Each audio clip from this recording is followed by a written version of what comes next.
pagdating sa sining.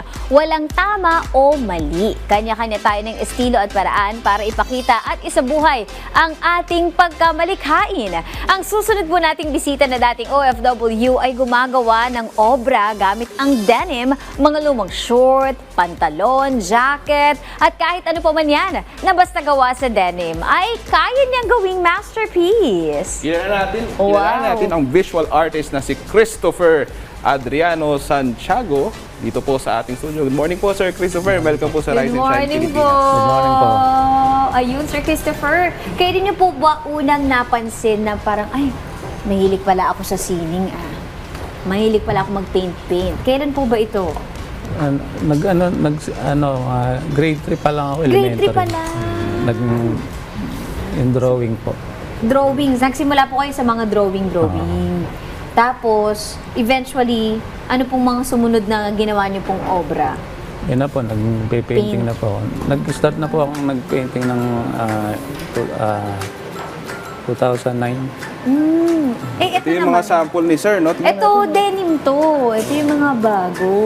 Sir, can you walk us through paano nyo po yung process? Paano nyo po yung paggawa niyo po ng mga, yung mga arts niyo? Sa denim po, muna, i-sketch ko muna. Okay. Tapos may pattern. Yan, gugupitin ko na po siya dikit. Ganun, medyo ano din Kasi Mukhang gusto kailangan, yata matutunan po ni parang Leslie. gusto ko na tong, para gupitin ko na yung mga, Hindi, kasi parang, medyo mahirap din siya Hirap gawin, Ayan Pero ang galing kagaya nito, nakapaggawa ng simbahan gamit Paano nyo yung po siya, denim. Sir? Paano nyo siya, for example, itong simbahan ba to? Simbahan, oo, Sir? No? simbahan. Paano Barangay siya? in Church po yan. Ha? Barangay in Church sa Ah, Bulacan. para sa main church. Okay. Sa Bulacan. So talagang iniisa-isa nyo pong gugupit-gupitin. And then, tapos, pinapatsi-patsi nyo siyang ganyan. Tapos, ano yan, lahat puro recycled po. Puro recycle po yan.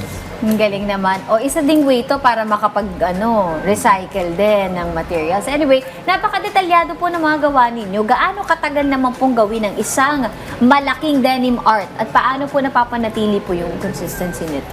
Pag malaki po, umaabot ng mga 2 weeks, gano'n. 2 weeks. Matagal-tagal din.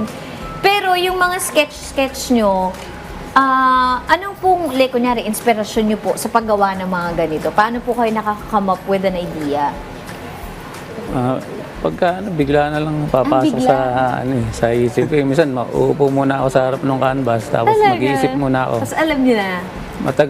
Matagal din mahirap yung isip mo yung yung gumagana Ganyan talaga biglang papasok sa Oo, utak. parang Blue's Clues. Thinking Paano chair.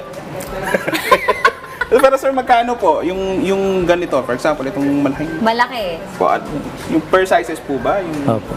magkano po usually yung price range ng mga arts? Yung ganyan, umaabot mga 40 to 50.